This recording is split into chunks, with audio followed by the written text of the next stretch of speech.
नमो अरहन्ताणं नमो श्रीताणं नमो आयर्याणं नमो भुवज्जायाणं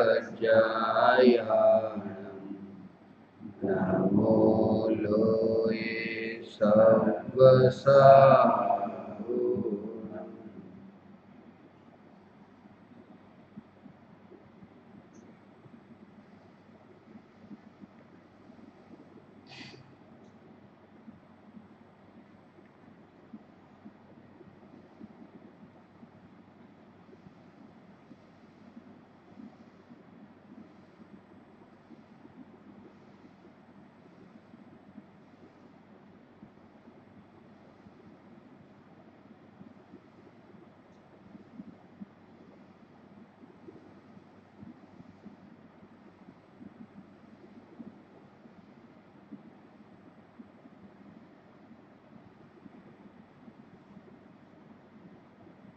आचार्य अमृतचंद्र देव द्वारा रचित पुरुषार्थ सिद्धि उपाय के 113वें श्लोक पर अपनी चर्चा प्रारंभ हो रही है।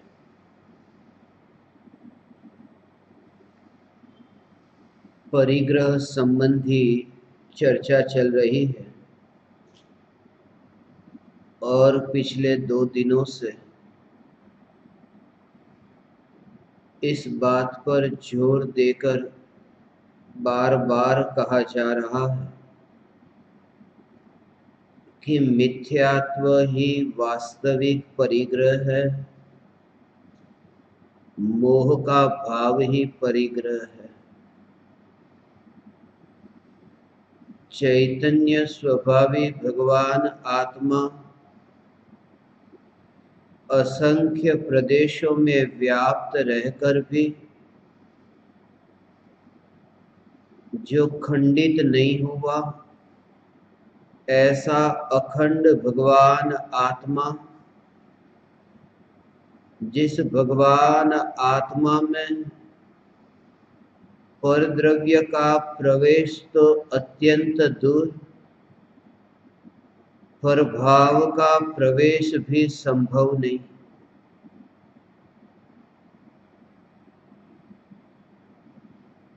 स्वच्छ दर्पण के सामने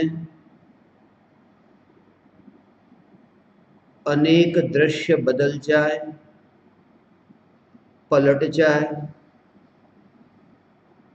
और पलटने वाले वे दृश्य दर्पण में प्रतिबिंबित हो, फिर भी दर्पण की स्वच्छता को कोई फर्क नहीं पड़ता। ऐसा मैं भगवान आत्मा अनादि काल से परद्रव्य और राग द्वेष के विकारी भाव भी प्रतिबिंबित हुए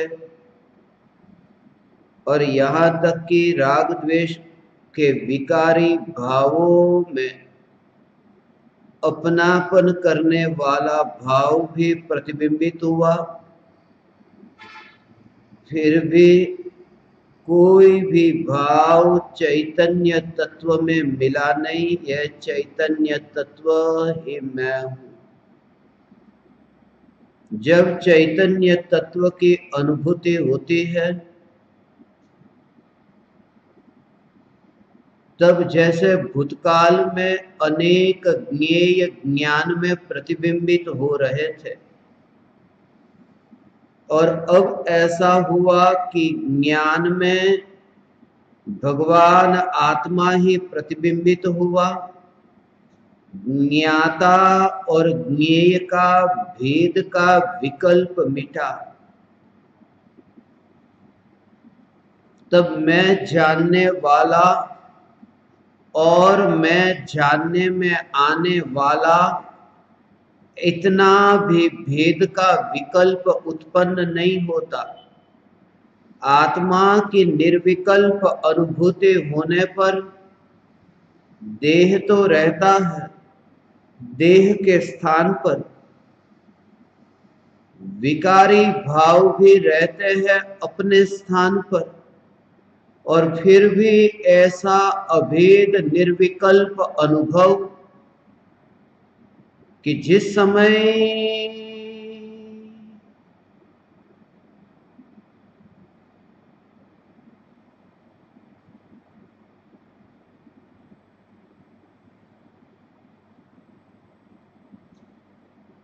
मैं परमात्मा,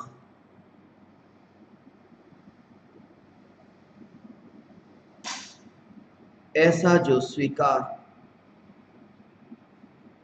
जब भी ज्ञानी के मुख से तुम ये सुनो,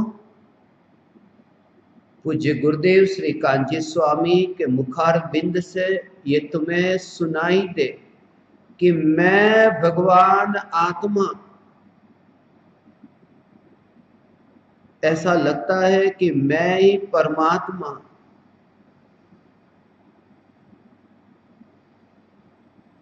अपरिग्रही दशा को उपलब्ध महावीर भगवान,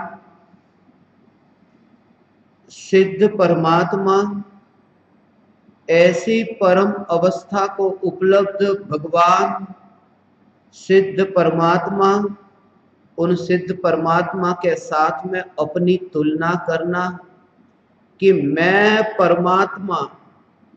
पूज्य गुरुदेव श्री कांजी स्वामी जब ये कहते हैं कि मैं भगवान, तो वो जो मैं की जो पुकार है, वो मैं की पुकार, वो जो तुम्हें दिखाई देते हैं उनकी पुकार नहीं है। जब वे कहते हैं कि मैं भगवान, तब उजम्बा और मोतीचंद के पुत्र की पुकार नहीं है।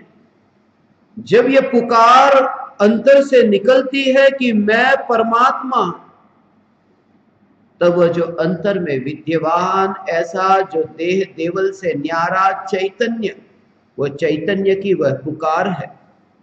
वह पुकार कांजी स्वामी की कही जाती है, मगर वह कांजी स्वामी की पुकार नहीं। मैं भगवान, मैं परमात्मा। अज्ञानी को ऐसा लगता है कि स्वयं की तुलना परमात्मा के साथ, मगर वो स्वयं की तुलना परमात्मा के साथ नहीं कर रहे हैं, क्योंकि वहां दो नहीं है, एक स्वयं और एक परमात्मा। वहां तो परमात्मा ही है और मैं मिट गया, और उसी का नाम निर्विकल्प अनुभूति है। वहां परमात्मा ही परमात्मा है। ऐसी वह निर्विकल्प अनुभूति आप परमात्माओं को भी प्रकट हो।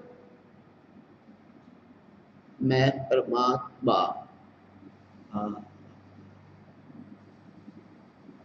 जब ये अनुभूति होती है कि मैं परमात्मा,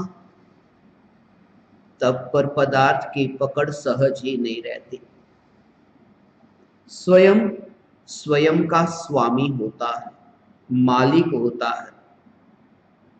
पर पदार्थों का ये मालिक होना जो चाहता था, पर पदार्थों को गुलाम बनाना चाहता था, उसका कारण ये था क्योंकि स्वामी अपना नहीं हुआ था। जो अपना स्वामी हो जाता है, फिर ऊपर पदार्थों की पकड़ ही नहीं रहती। ये बोध हो जाता है कि जिन पर पदार्थों को मैं मानता हूं कि ये पर पदार्थ मेरे गुलाम है, ये मेरे है, मैं पर पदार्थों का स्वामी हूं। पर पदार्थों का स्वामी मैं नहीं। जिन पर पदार्थों का स्वामी मैं अपने को मानता हूं, गहराई में जाकर देखने पर उन पर पदार्थों का मैं गुलाम हूं, क्योंकि उन पर पदार्थों को तो कोई लेना देना नहीं। जैसे कोई अज्ञानी मिथ्या दृष्टि ये मानता कि ये शरीर का मालिक मैं हूं, मैं स्वामी हूं। स्वामी होने में आनंद आता है। स्वामी, पति को स्वामी कहते हैं। आनंद आता है कि मैं किसी का स्वामी, मैं किसी का पति, मालकियत बस मेरा अधिकार, ये शरीर का मैं स्वामी हूं। ऐसा जब वह मानता है शरीर का स्वामी हूं, तब शरीर के परमाणु को तो कोई नहीं पड़ी।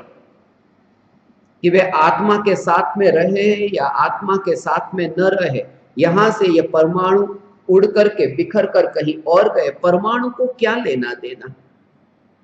ये परमाणु मेरे गुलाम नहीं बने, मगर इन परमाणुओं के बिना मैं कैसे जीऊंगा, यही मेरी सत्ता है, ये मेरी गुलामी है। और जब चैतन्य परमात्मा की ओर दृष्टि जाए, स्वयं का मालिक स्वयं हो जाए, फिर पर द्रव्य का मालिक होने में कहीं रुचि नहीं रहती, तो सहज ऐसी दशा प्रकट होती है। खोजता तो है अनादिकाल से सुख को, क्योंकि सुख की प्राप्ति हो यह आत्मा का अधिकार है।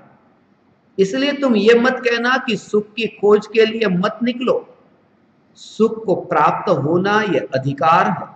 इसलिए सुख की खोज तो करेगा, कहीं ना कहीं से सुख मिले सुख मिले सुख मिले, ये खोज तो करेगा। और तब तक करेगा जब तक सुख न मिलेगा, तब तक भटकेगा। और पर पदार्थों में ही सुख की खोज की, और जिस समय स्वयं में वह सुख पाया, दृष्टि अंतर्मुख हुई, उपयोग अंतर्मुख हुआ, ध्यान अंतर्मुख हुआ, कि स्वयं में स्वयं को पाया, कि सुख पाया। स्वयं की अनुभूति के पश्चात किसी ने पराये में से सुख के लिए दौड़ नहीं लगाई, इसलिए क्योंकि पा लिया। वो दौड़ तो तब तक थी जब तक पाया नहीं था, जब पाया कि दौड़ ही मिट गई, वो ठहर गया। वो जो उपयोग स्वरूप में स्थिर होता है, लीन होता है, वही स्वरूप में समा जाना, वही पर की दौड़ का मिट जाना।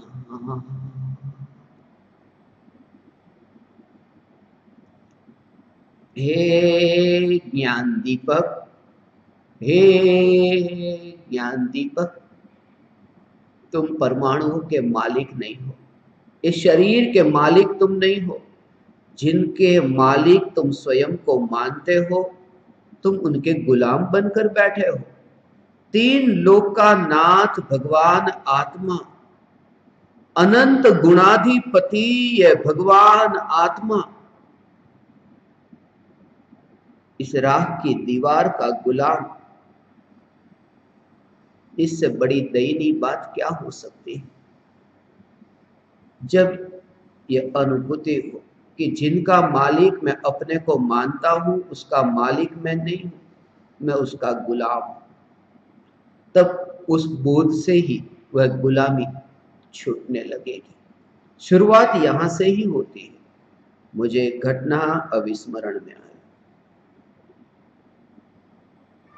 एक आदमी गाय को रस्सी से बांध करके लेकर जा रहा है। कहता है गाय का मालिक मैं हूं, मैं गाय को लेकर जा रहा हूं। किसी फकीर ने पूछा कि यदि तू गाय का मालिक है, तो गाय यदि रस्सी छुड़वाकर कहीं भागे तो तू क्या करेगा?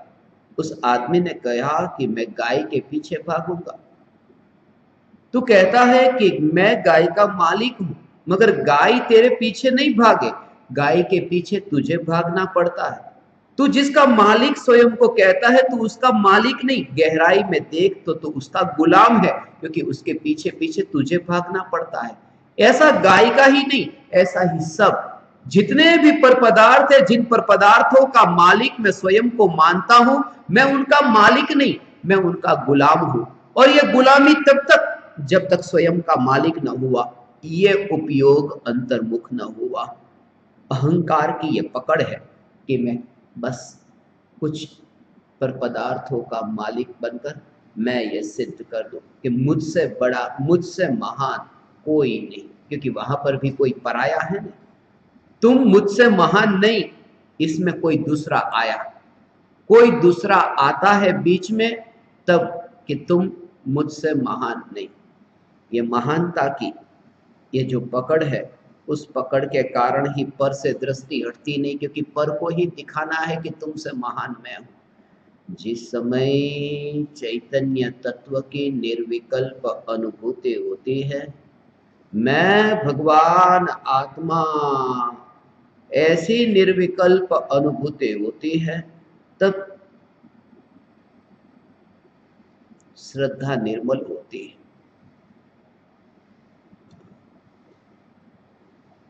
उस समय एक समय के लिए ऐसी दशा प्रकट होती है, कोई विकल्प नहीं, उसके लिए अपूर्व साहस चाहिए।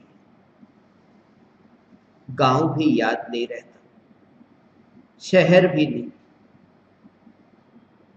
मध्य लोग, ये तीन लोग, ये शरीर के परमाणु, रिश्तेदार, चेतन जड़ संयोग, ये सब उस समय जब चैतन्य तत्व की अनुभूति हुई कि ऐसा साहस, तब चैतन्य तत्व में डुबकी लगी, तब ऐसा साहस अनादि अनंत चैतन्य परमात्मा जब अनुभव में आता है,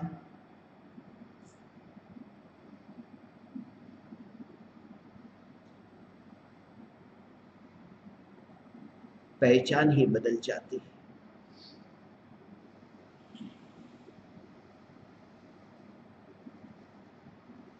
जैसे तुम पुद्गल परमाणु से बनी हुई वस्तु को देखते हो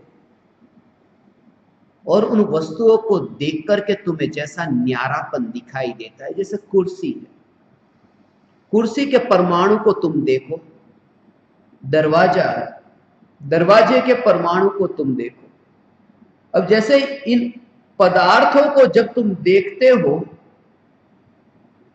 तब इसका रॉ मटेरियल, कुर्सी जब बनी तब परमाणु बेर बिखेर थे, फैक्ट्री में बिखर रहे थे वे परमाणु, और फिर ये वस्तु। ऐसे ही दरवाजा, ऐसे ही खिड़की, जो भी पुद्गल, ऐसे ही ये दीवार। थोड़ी देर पहले तुम देखते थे रेत के परमाणु थे, सीमेंट के परमाणु थे, ईंट के परमाणु थे, पत्थर के परमाणु थे, और अब दीवार बनी। तो दीवार जब बनी तब दीवार को जब तुम देखो तब तुम्हें ऐसा नहीं लगता कि ये दीवार के कारण मेरी सत्ता, क्योंकि जो परमाणु के रूप में बैर बिखेर थी, जब वो ईंट, पत्थर, सीमेंट, चूना, ये सब अलग अलग बिखरे हुए, और अब ये दीवार, जब दीवार बनी तब तुम ये नहीं मानते कि ये दीवार के कारण मेरी सत्ता, और जैसे दीवार के कारण मेरी सत्ता उत्पन्न हुई, ऐसे ही दीवार के बिखरने के कारण मेरी सत्ता मिट गई। ये दोनों बातें तुम नहीं मानते, क्योंकि तुम सिर्फ उसके दृष्टा हो, तुम देखते हो कि ये दीवार बनी और दीवार बिखरी, मगर मेरी सत्ता वहां नहीं। ऐसा ही तुम इस शरीर के परमाणुओं को देखो कि ये परमाणुओं की रचना हो, कि मैं इन परमाणुओं में कहीं नहीं। तुम इस रचना में भी तुम देखोगे कि मेरी सत्ता, मेरा अस्तित्व नहीं उसमें। यही मैं, यही मैं, यही मैं, भगवान आत्मा।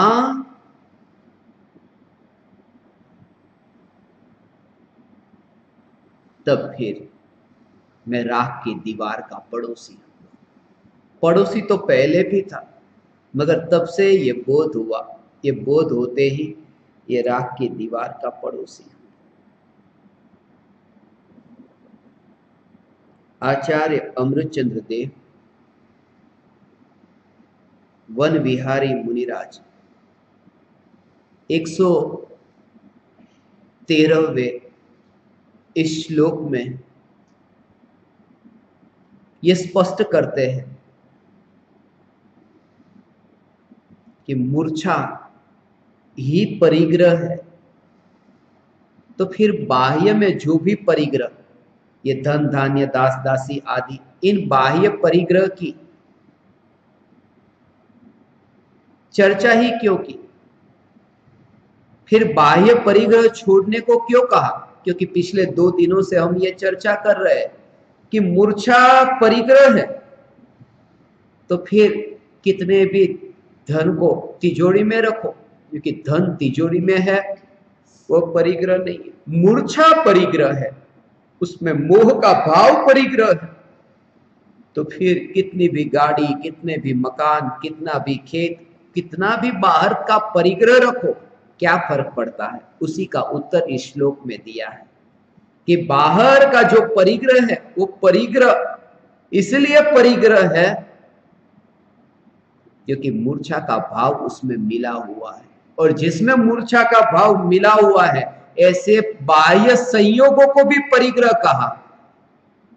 उसका कारण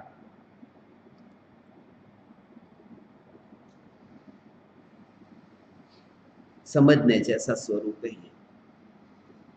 कि किसी पराई वस्तु को अपना माना, जैसे शरीर को अपना माना, तो शरीर को अपना मानने से ही ये मूर्छा होती है, मिथ्यात्व होता है।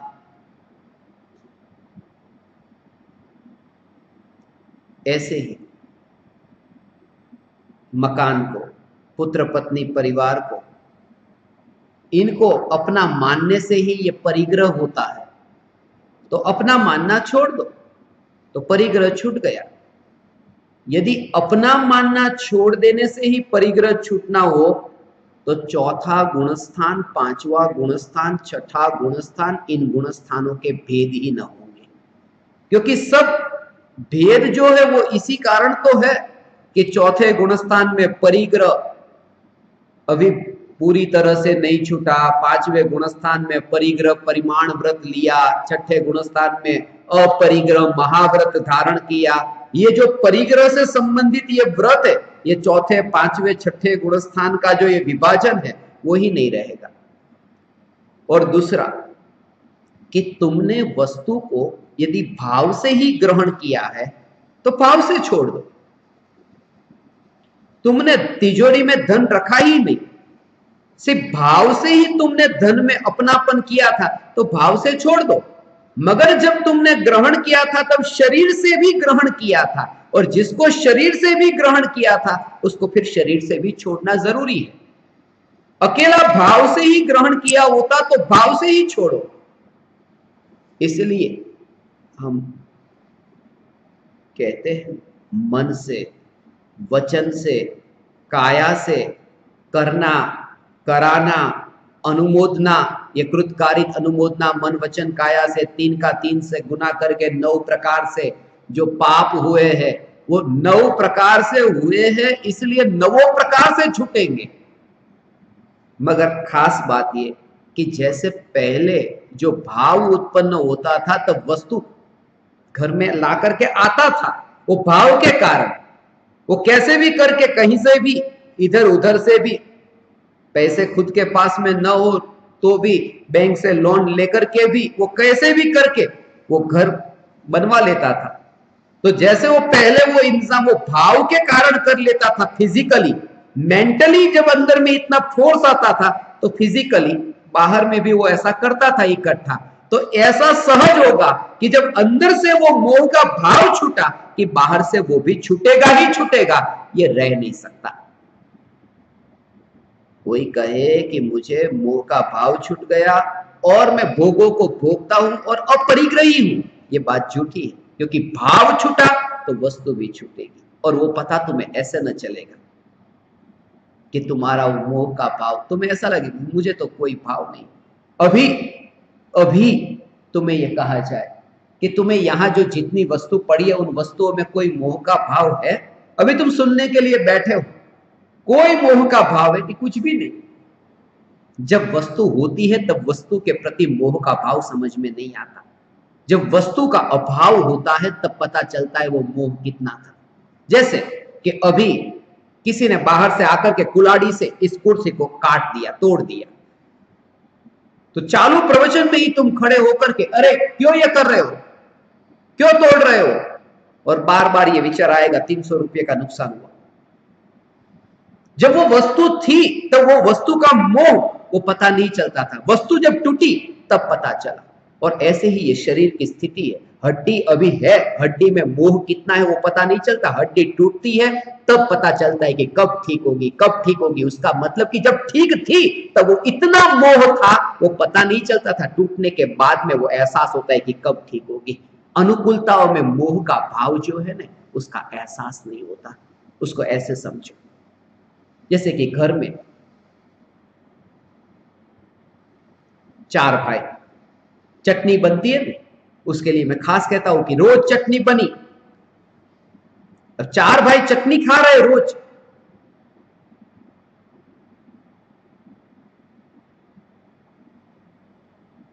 और एक दिन ऐसा हुआ कि चटनी नहीं बनी, नहीं बनी, तो एक भाई ने तो जोर से थाली फेंकी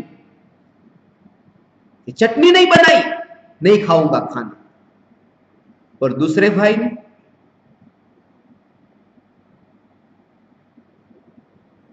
चटनी नहीं बनाई, आज खा लेता हूं, कल बनाना।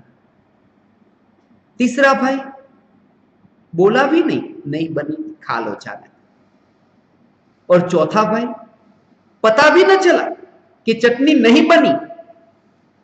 तो चटनी के प्रति जो भाव है, वो भाव का पता तब चलता है जिस दिन चटनी नहीं बनती। नहीं बने तब पता ज्यादा चलता है, उससे एहसास होता है। इसलिए मुनिराजों का जो नियम होता है ना, 46 प्रकार के दोषों को टालकर मुनिराज आहार लेते हैं, जानबूझ करके न मिले उसकी तैयारी लेकर के ज्यादा जाते हैं, मिले उसकी नहीं, न मिले, क्योंकि उससे पता चलता है इस शरीर के प्रति अब राग का भाव कितना छोटा है।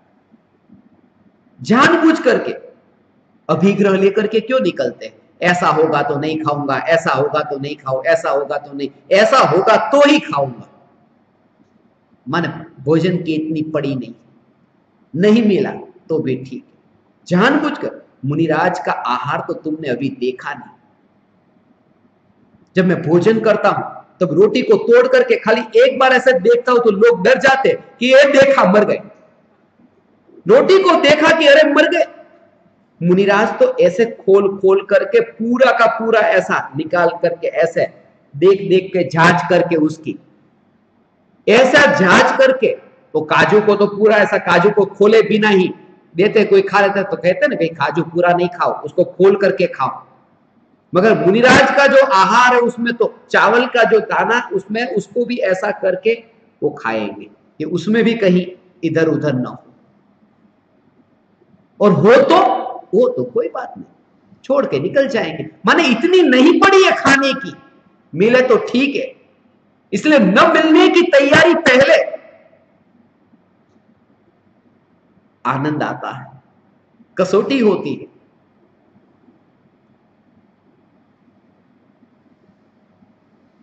ऐसी दशा कब प्रकट हो कि जहां शरीर का राग इतना छूटा कि भोजन मिले तो भी ठीक है, न मिले तो भी ठीक है।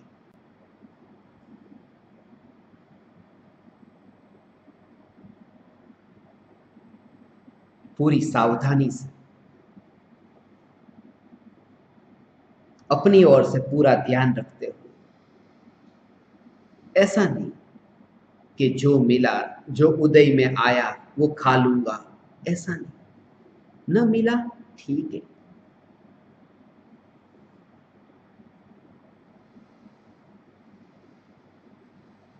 अपूर्व अवसर एवं क्या रहेगा उससे।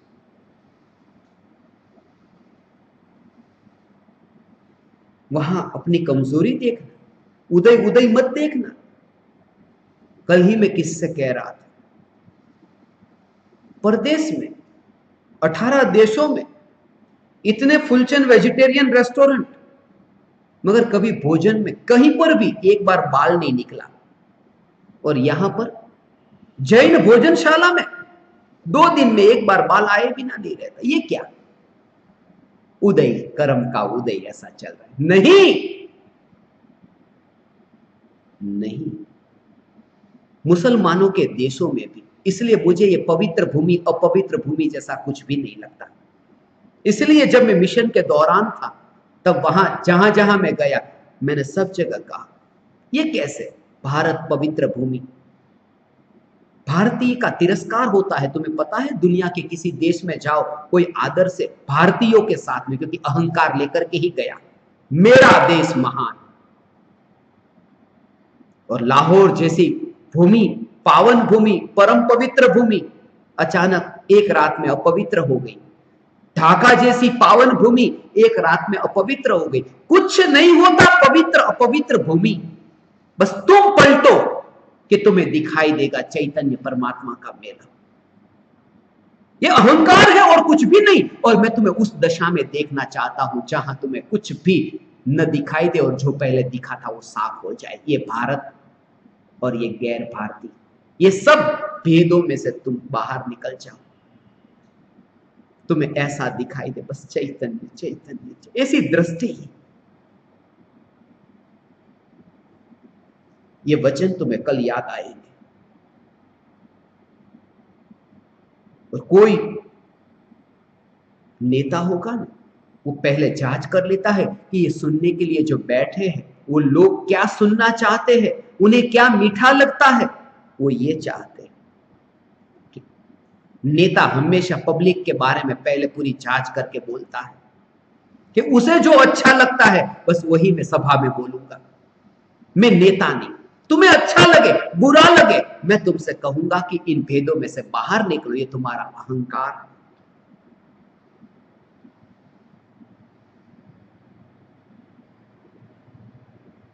आत्मा अमर है, आत्मा मरता ही नहीं।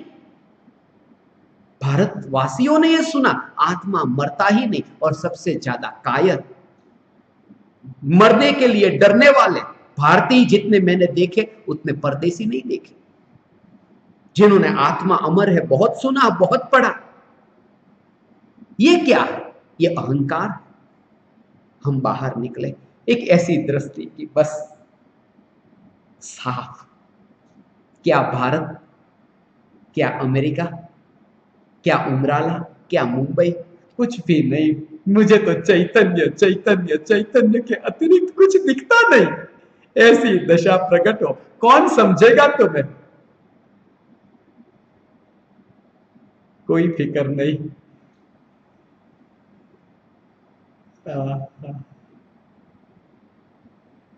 इतने वेदों को पढ़ा। अभी मैं गया था एक जगह, वहां पर बहुत वेदों के जानने वाले थे, ओडिशा में। वहां पर मैंने कहा सब वेदों को पढ़ने वाले, चार चार वेदों के ज्ञाता। और मैंने यही कहा वेद चार नहीं है, वेद तो एक है। बस चैतन्य परमात्मा ही एक वेद है। एक वेद को पढ़ो, बस सब पढ़ लिया। वेद चार नहीं है। वेद शब्द ही बना है वेद से, वेद से वेद बना। वेद का अर्थ होता है जानना। तो जानने वाला चैतन्य ये तो एक यही है, उसमें चार वेद थोड़ी है। वेद से वेद बना, इसलिए तो वेद से विद्वान शब्द बना। विद्वान। भेदों में से बाहर निकल करके ऐसी बस्ती, वो आनंद को हम न छोड़ेंगे, क्योंकि उसका आनंद होगा ना, वो आनंद ऐसा होगा जब आनंद भेदों में गिरने से वो आनंद खंडित होता था। तुम स्वयं के आनंद का घात करते थे। जागृति प्रति समय रहे, अंतर की जागृति बाहर की जागृति प्रति समय यह जागृति रहे। अंतर से भी वस्तु को ग्रहण किया है, बाहर से भी वस्तु को ग्रहण किया। मुझे घटना स्मरण में आई, कल मैं कुछ ज्ञान दीपकों से यह कह रहा था, मोहम्मद के जीवन की घटना। मोहम्मद का नियम था जो भी शाम को उसके पास होता वो बांट देता था। नाम सुन के ही ऐसा लगेगा मोहम्मद, मगर मुझे मोहम्मद नाम सुन करके तो पूरा समय सार स्मरण में आ जाता है। मोहम्मद सुनते ही छह ढाला पूरी स्मरण में आ जाती है। मोहम्मद, मोहम्मद कितना प्यारा नाम है। मोह ही मद है, मोह महामद पियो अनादि। शराब, मद माने शराब। कौन सी शराब? मोह ही एक शराब है, बाकी दुनिया में कोई शराब शराब नहीं। मोहम्मद, मोह रूपी मदिरा को पिया। मोहम्मद, मोहब्बत का नियम था। मैं पाकिस्तान में यह बात कही थी,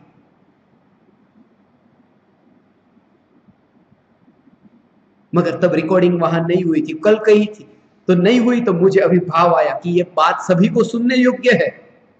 मोहम्मद का नियम था कि शाम को रात सोने से पहले ही घर में कुछ भी नहीं रखता, बांट देता सब। एक रात को लेटा, करवटें बदल रहा था, यहां वहां, नींद नहीं आ रही थी। उसने पत्नी को पूछा, कुछ ना कुछ घर में गड़बड़ है, तूने कुछ बचा के रखा है? क्योंकि स्त्री का स्वभाव है कहीं ना कहीं बचा लेना। बोले नहीं, कुछ भी नहीं। बोले नहीं, वरना ये नींद न आए ऐसा हो नहीं सकता। मैं रोज रात को शांति से सोया, आज नींद ही नहीं आ रही। इधर उधर देखा, कहीं से पता नहीं चला। मोहम्मद ने तकिया ऊंचा किया, तकिया उठाया कि पता चला नीचे 5 रुपये मिले, कि बस इसी कारण से नींद नहीं आ रही थी। जब बांटते 5 रुपये भी, पत्नी पूछती है, ये रात को अंधेरे में किसको बांटने जाओ?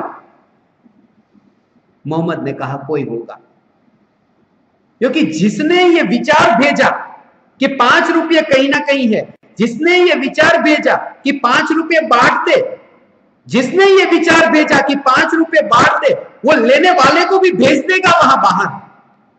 तू जा। और बाहर गई पत्नी कि कोई खड़ा था दरवाजे पे, बांट दिया। वो विचार भेजने वाला कोई परमात्मा नहीं। मैं ये लेता हूं कि प्रकृति ये व्यवस्था करती है कि तुम्हें छोड़ने का भाव आया, बाहर कोई खड़ा होगा।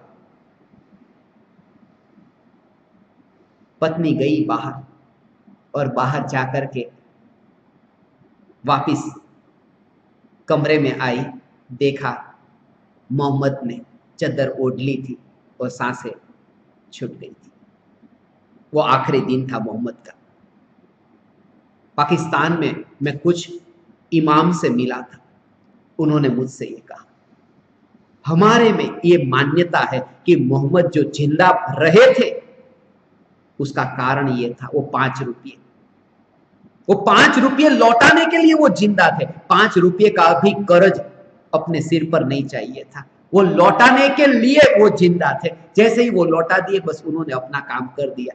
कहानी प्रीतिकर है, सच्ची हो झूठी हो, मगर मैं तो यही लेता हूं कि यहां पकड़ने के लिए नहीं आए, जो भी पहले से पकड़ा था उसे भी छोड़ दे। जीवन अत्यंत मधुर होगा, आनंद से भरा होगा, इसलिए सहज जीवन। ये श्लोक जो है, इस श्लोक में ये कहा, जो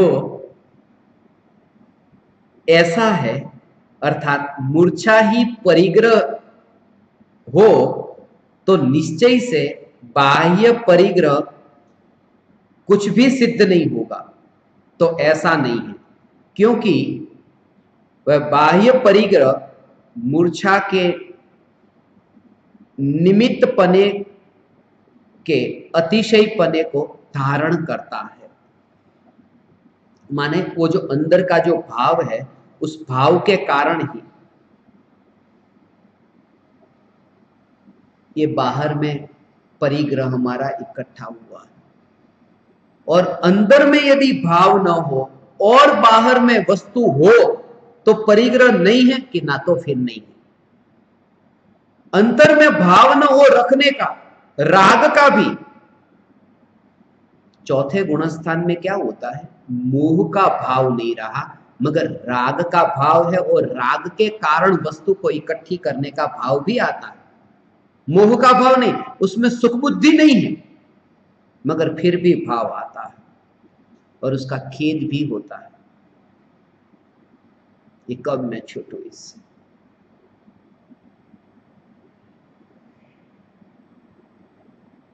अभी भी यहां क्यों अटकता हूं, ये भाव भी क्यों, इस भाव से भी कब छूटू।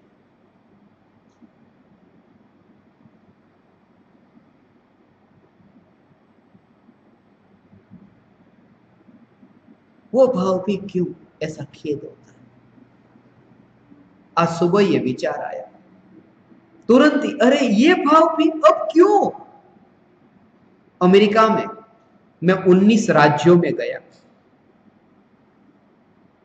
19 राज्यों में आत्मसिद्धि शास्त्र की स्थापना हुई, मगर 31 राज्य और बाकी है, कुल 50 है। 50 में से 31 बाकी। तो ऐसा भाव आया कि 31 भी क्यों बाकी, वहां पर भी आत्मसिद्धि शास्त्र क्यों न पहुंचे। फिर तुरंत, अरे तू कहां अटकता है इन भावों में, तुझे जाना है वन में और तू भटकता है इन 21 राज्यों में। उस समय ये कहां अभी मैं भटकता हूं। मगर कोई राज्य, कोई देश ऐसा बाकी न बचे, परमात्मा की वाणी न पहुंचे वहां, ऐसा भाव। मगर ये भाव घातक है, आत्मा का घातक है।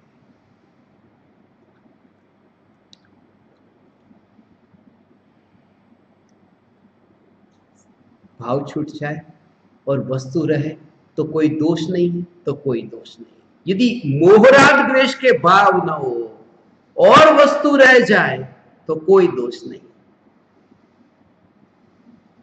तीर्थंकर भगवान का समोसरण परिग्रह नहीं है, क्योंकि मोहराग द्वेष के भाव नहीं है और वस्तु रह जाए।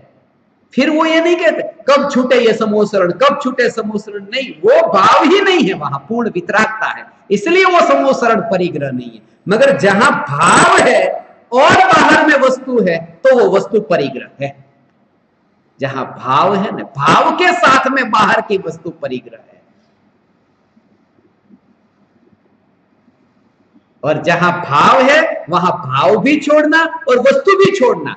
और जहां भाव छूट जाए फिर वस्तु मत छोड़ना, क्योंकि वस्तु को रखने का भाव नहीं आता तो छोड़ने का भी नहीं आएगा, क्योंकि उसके लिए भी भाव चाहिए ना, वहां तो भाव ही नहीं है। ऐसी वह दशा है।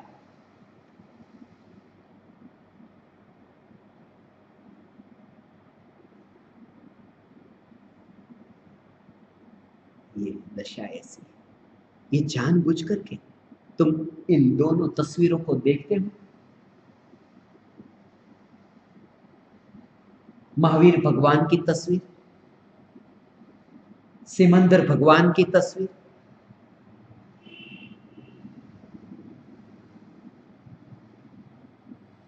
दोनों में कुछ तुम्हें अंतर दिखता है। ये जानबूझ करके तस्वीर रखी है ऐसी। ये महावीर भगवान की तस्वीर, ये सिमंदर भगवान की तस्वीर। महावीर भगवान के मुख के चारों ओर कुछ भी नहीं, और वहां देखो, और जैसे यहां और यहां इन दोनों स्थिति में देखो।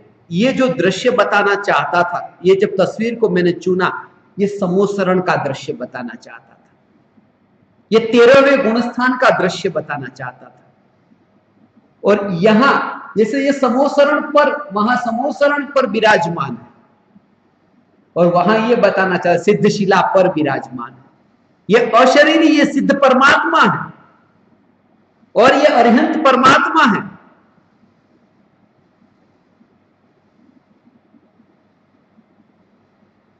और यहां भी परिग्रह नहीं है, यहां भी परिग्रह नहीं है, क्योंकि मोह राग द्वेष का भाव ही नहीं है। भले समोसरण हो तो भी देह छता निर्वाण,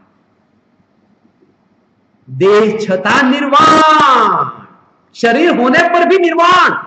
आत्मसिद्धि शास्त्र 113वीं गाथा, आज 113वां श्लोक अभी मुझे स्मरण में आया। आत्मसिद्धि शास्त्र की 113वीं गाथा में यह कहा, देह छता निर्वाण, समोसरण के साथ में होने पर भी वहां निर्वाण। 113वीं गाथा और आज 113वां श्लोक ये कहता है।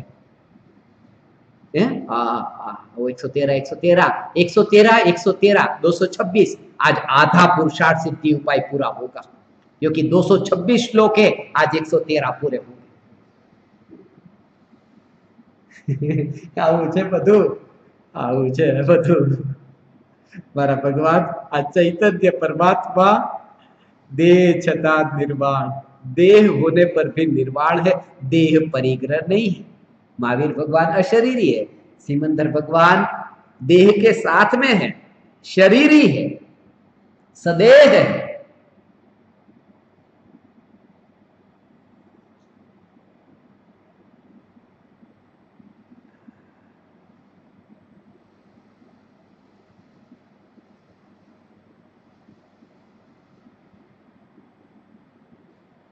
बुद्धिपूर्वक जितना भी ग्रहण किया था, भाव से जो ग्रहण किया था वो भाव से छूटता है।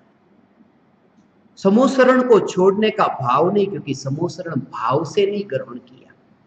यहां तक कि भाव छूटे तभी तो समोसरण की रचना हुई।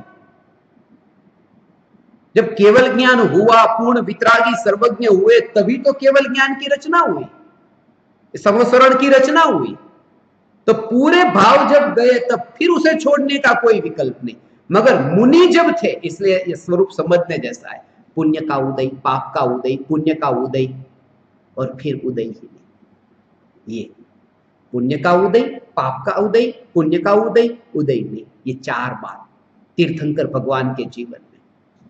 पुण्य के उदय से रत्नों की वर्षा हुई, गर्भ में आने के 6 महीने और 9 महीने, कुल मिलाकर 15 महीने, तो वो जो रत्नों की बरसात हुई, ये पुण्य का उदय, पुण्य का उदय। फिर पाप का उदय कि जब मुनि हुए तब जंगल में मच्छर ने काटा, चींटियों ने काटा, वो पाप का उदय। फिर समोसरण की रचना हुई, ये फिर पुण्य का उदय।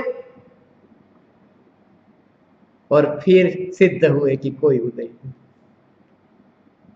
मगर ये कहना चाहता हूं कि जो जब राजमहल में थे, वो जो भाव से जो पकड़ा था, वो भाव से एक बार छोड़ दिया, ऐसा। तो छोड़ने का भाव तो आया, एक धागे को भी न पकड़े, धागे को भी छोड़ दे, ऐसा भाव आया।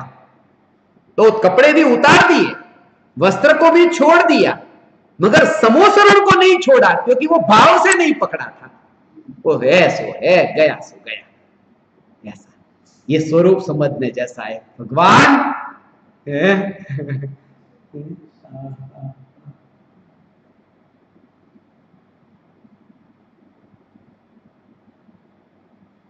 सिमंदर भगवान देह होने पर भी देहातीत, देह छता निर्वाण। वान का अर्थ होता है शरीर। अपना गुजराती में एम के ने वान, वान એટલે આનું વાન શરીર, આનો વાન ઉજળો છે, આનો વાન ઉજળો છે એટલે શરીર ઉજળું છે એમ।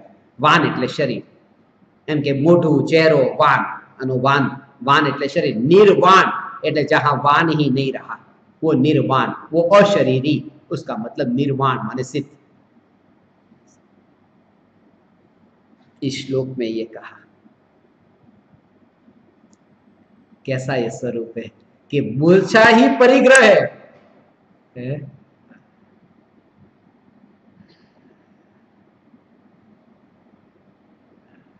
मूर्छा परिग्रह है।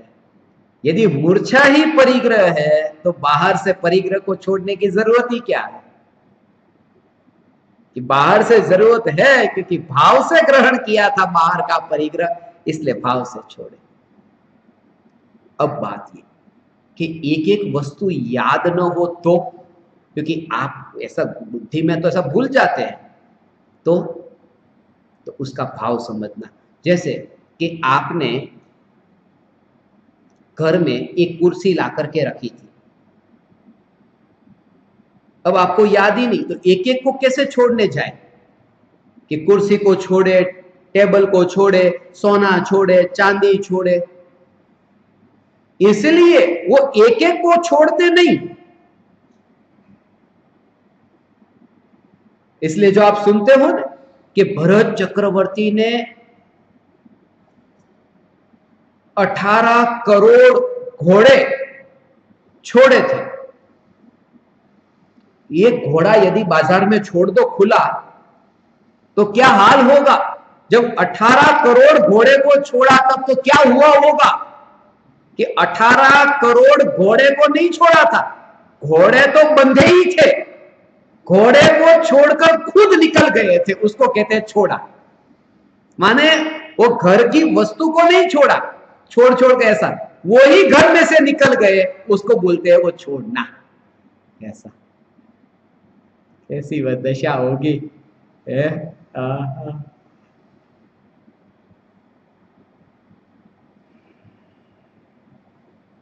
कौन सा गांव है, कुछ भी पता नहीं है, किसी का नाम पता नहीं, सगे संबंधी रिश्तेदार कोई नहीं वहां, ऐसे अनजान, ऐसी वह दशा। मगर आज तुम सुनोगे, समझोगे, अनुभव होगा तो भगवान तुम्हारी ऐसी दशा प्रकट होगी, तुम भावलिंगी मुनि हो ना।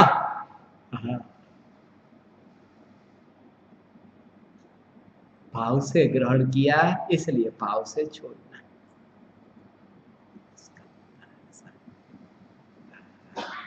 तब तुम उसके पहले जो मालिक कहते थे ना, वो मालिक नहीं, वो गुलाम थे, अब मालिक बने। मालिक तो तब बने जब छोड़ सके, कि लो उस पर तो तुम्हारा अब अधिकार, की लो छोड़ा हमने।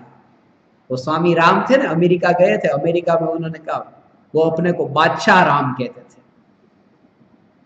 वहां के प्रेसिडेंट से मिलना हुआ, तो प्रेसिडेंट ने कहा कि आप अपने को बादशाह राम कहते हैं? बोले हाँ, क्योंकि मैं किसी की गुलामी नहीं करता, सिर्फ लंगोट पहनते थे, मैं अब बंधा नहीं हूं, बस थोड़ा सा अभी बंधा हूं, मुझे किसी ने बांधा है तो बस ये लंगोट ने ही बांधा है, बाकी अब मैं बंधा नहीं।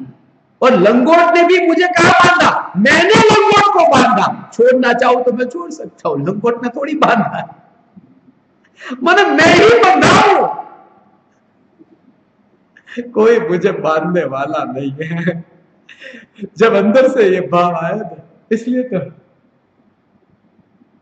भगवान की नग्नता ही, मुनिराज की नग्नता ही संसार के स्वरूप को बताने वाली, और गुलामी छूट गई है इस स्थिति को बताने वाली है।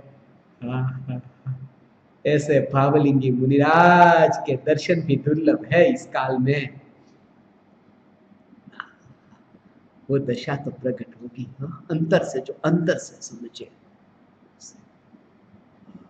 और फिर भी वो सब छूट गया था ना, धागे का परिग्रह भी नहीं, ये सब छूट गया, फिर भी इतना भाव आ गया कि लाभ इन जगत के जीवों को, जिनको छोड़ करके आया हूं, उनके लिए अरे तुम इस मार्ग में लग करके तुम भी मालिक हो ना, स्वामी हो ना।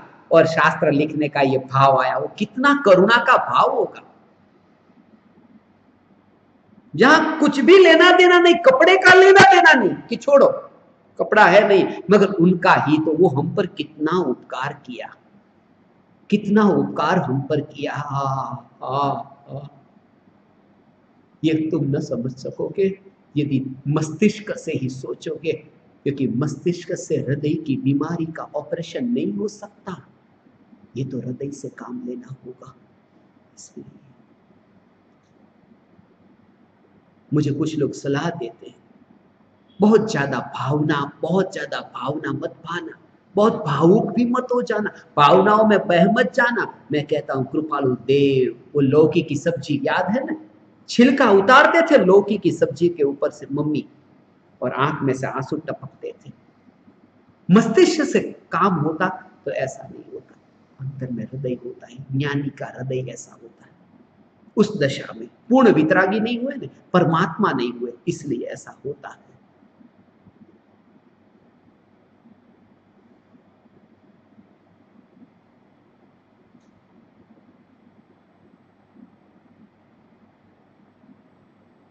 नहीं तो क्या पढ़ी थी उन्हें शास्त्रों में, तुमने पढ़ा है? तुमने नहीं पढ़ा, मैंने पढ़ा। ये लिखते लिखते मेरी गर्दन झुक गई, कमर टेढ़ी हो गई, आंखें बाहर निकल आई, ये लिखते लिखते। क्या जरूरत थी, तुम कह दो उनको, क्या जरूरत थी हमारे लिए ये लिख करके आंखें बाहर निकालने की और कमर को, गर्दन को टेढ़ी करने की, ये क्या जरूरत थी? मगर वो उपकार, फिर भी मैं तो हमारे स्वयं के हित के लिए ये लिख रहे हैं, आपके लिए नहीं। ऐसा फिर भी इस वाणी का तुम आदर करना। गणित शास्त्री ये न समझ सकेगा, उसकी सोच ही ऐसी ना हो सके।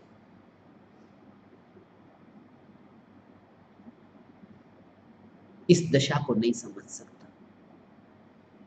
डॉक्टर नहीं समझ सकता। डॉक्टर कहेगा मुनिराज को कि तुम क्यों गर्दन को टेढ़ी करते हो, सीधी रखो, थोड़ा शरीर तुम्हें काम में आएगा, आत्मा के ध्यान के लिए ये क्यों लगा के रखा है, जिनका हित होगा उनका होगा।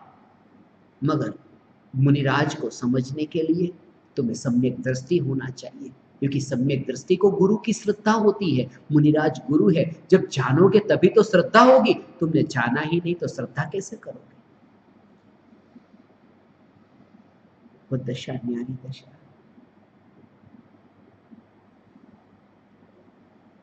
जहां गिनती मिट गई, जहां दिमाग का काम बंद हो गया, जहां हृदय समर्पित हुआ है, मस्तिष्क नहीं, वो भाव ही ना आएगा। मांस के साथ में काम करते करते करते, काटते काटते, मांस को काटते काटते, कसाई जैसा काम करते करते, फिर तुमने वो जो भावना, वो जो संवेदनशील हृदय, वो तुम्हारा मर ही जाएगा। वो तुम कर ही नहीं सकते वो काम। वो संवेदनशील हृदय मरना जरूरी है डॉक्टर होने के लिए। मैंने एक फिल्म में देखा था, शायद मैं भूलता नहीं तो, मुझे फिल्मों के नाम ही याद नहीं रहते, बाकी सब रहता है। मुन्ना भाई एमबीबीएस नाम की एक फिल्म मैंने देखी थी। उसमें पूछा था कि तू डॉक्टर होगा तो डॉक्टर कैसे होगा, कैसे सबको ट्रीट करेगा, कि मुझसे जो बड़ी होगी उसको मां मान करके, मुझसे जो समान उसे बहन, उससे जो छोटा उसे बेटी, और ऐसे ही पिता, भाई, बेटा, इतना नजदीक का मान करके मैं उनकी सेवा करूंगा। नहीं, तू न करेगा। उसको रिजेक्ट किया, क्योंकि जैसे ही तू मरीज आएगा और तू चाकू लेगा, मेरी मां को कोई चाकू मारता है, तू काट ही नहीं सकेगा चमड़ी को। वहां तो तू तेरी मां का भी ऑपरेशन करने, तो भी ऐसा ही कि कोई अनजान है, मेरा उससे कोई लेना देना नहीं, तब तू ऑपरेशन कर, चमड़ी को काटना, मांस को काटना। डॉक्टर होने के लिए संवेदनशीलता मर जाना जरूरी है।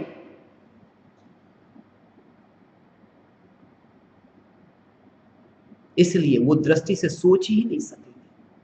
मुनिराज की करुणा, कृपालु देव की करुणा, पूज्य गुरुदेव श्री कांजी स्वामी की करुणा, हजारों घंटे के प्रवचन,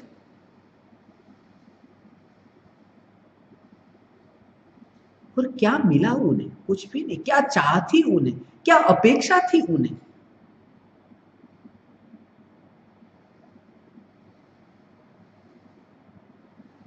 और जो खुद संवेदनशील नहीं, वो सलाह भी तुम्हें ऐसी ही देगा। और सदगुरु वह नहीं जो किसी की मान ले, वो अपनी मन की मस्ती में, मौज में रहता है।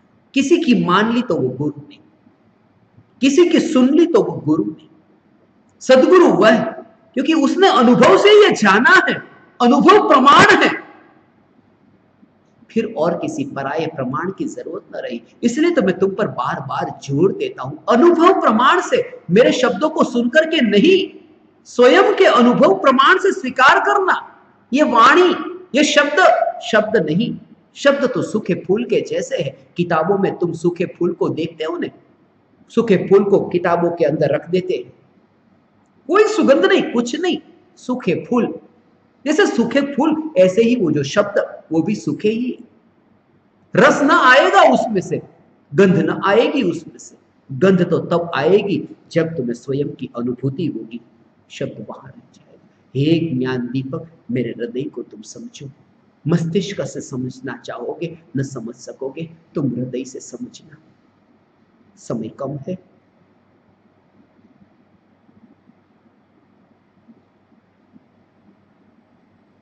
सभी को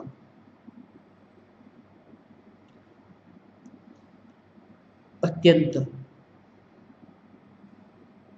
करुणा से आचार्य अमृतचंद्र देव ने अमृत परोसा है हमारे लिए, और ऐसा स्पष्टीकरण कि जो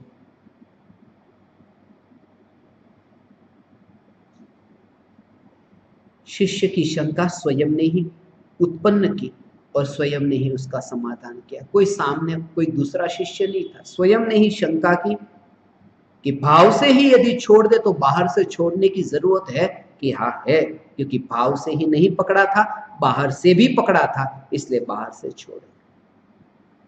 ऐसा ही थोड़ा और स्पष्टीकरण होगा आगे के श्लोक में, जिसकी चर्चा हम कल करेंगे।